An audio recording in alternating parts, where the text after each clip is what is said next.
number one, what is the media that we're trying to get the attention of? And how do we get them to look at us when we're just the small potatoes, or we think we're small potatoes?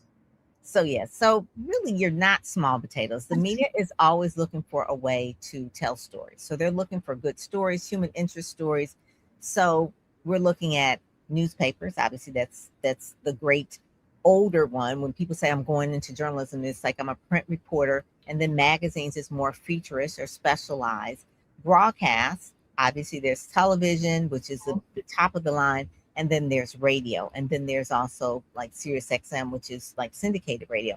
But Right. then because of where we are right now, there's podcasts that can be just as big or larger than maybe a radio station, or Right. because we have things like the Griot or the Root or Madame Noir that can be Mm-hmm. bigger than newspapers.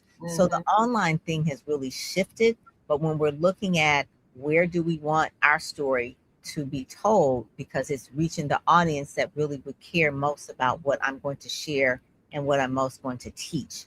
Because the main thing, you don't want to sell, you sell subtly. So Mm-hmm. you're not going to get on a television show and they have you on because of your book, and you're holding your book and you say, well, you buy my book on Amazon right now. Da, da, da, da. No, you're not going to be invited back. So you have to be that subject matter expert. So whether you're on television or podcast, or you're on Madame Noir or the Grill, the Root, any of those, you want to make sure that you're telling a story, because it doesn't matter so much, Carol, about what we say about ourselves. It's what other people have said about us. And so the storyteller tells your story for you.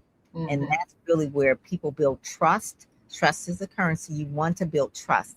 So if someone just is always saying, hey, I've got the best thing and this works great and it's wonderful and it's $100, it's you could say that all day. But once someone has you on their show, you've been vetted by the media, or you've been written about in a newspaper or magazine, and they're talking about you, that holds more weight, because that's a third party validation. That is the credibility factor.